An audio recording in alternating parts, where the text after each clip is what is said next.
जंगल में इस साल इतनी भयंकर गर्मी पड़ी थी कि जानवरों का दम निकले जा रहा था।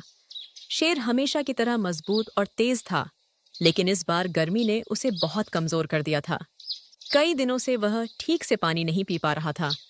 उसकी हालत इतनी खराब हो गई कि वह अपनी गुफा से बाहर चलकर भी नहीं जा सकता था। पूरे जंगल में यह खबर फैल गई कि शेर बहुत बीमार है। जंगल के जानवरों में चिंता फैल गई। सभी सोचने लगे कि अगर शेर ठीक नहीं हुआ तो जंगल का संतुलन बिगड़ जाएगा।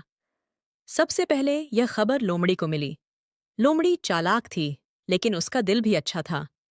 उसने सोचा कि राजा की मदद करना उसका कर्तव्य है। लोमड़ी तुरंत शेर की गुफा की ओर चल पड़ी।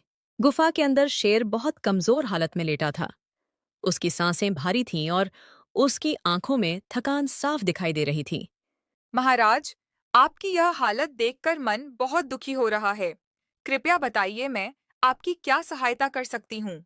लोमड़ी, कई दिनों से पानी नहीं पी पाया हूँ। शरीर कमजोर हो गया है। चलना भी अब मुश्किल लग रहा है।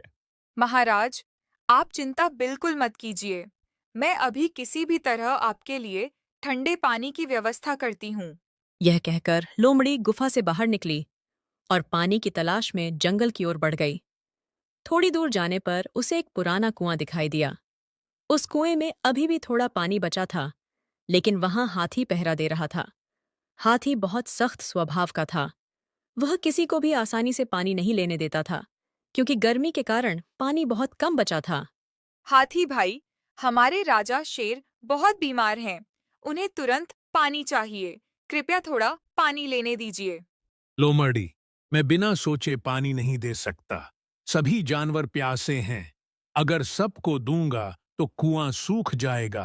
अगर राजा स्वस्थ रहेंगे तो पूरा जंगल सुरक्षित रहेगा। उनका ठीक होना हम सबकी जिम्मेदारी भी तो है। हाथी ने कुछ पल सोचा।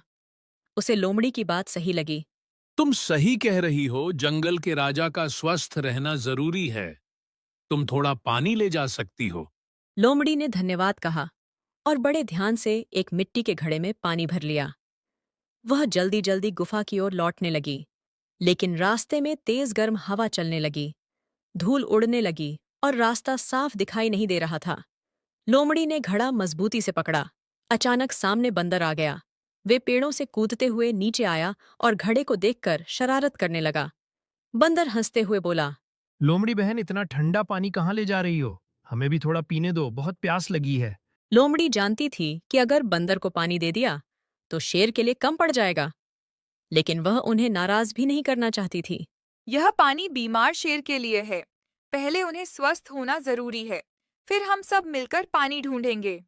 अगर पानी राजा के लिए है, तो हम रास्ता साफ करेंगे ताकि तुम जल्दी गुफा तक पहुंच सको। लोमड़ी खुश हो गई। लोमड़ी जल्दी से गुफा तक पहुंची और पानी शेर के सामने रख दिया। शेर ने धीरे धीरे पानी पिया। उसके चेहरे पर थोड़ी राहत दिखाई दी। लोमड़ी, तुमने बहुत बड़ा उपकार किया है। तुम्हारी समझदारी और मेहनत ने मुझे राहत दी है। महाराज, आपका स्वस्थ रहना पूरे जंगल की खुशी है। यह तो मेरा छोटा सा कर्तव्य था। उसी समय बाहर से भेड़िया भी गुफा की ओर आ रहा था।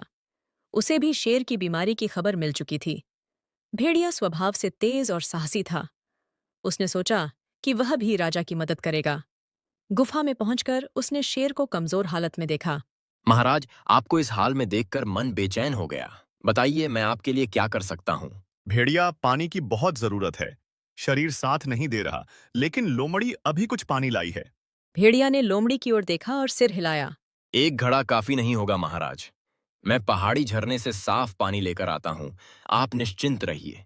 भेड़िया, पहाड़ी झरने तक का रास्ता कठिन है। वहाँ भालू पहरा देता है। सावधानी से जाना।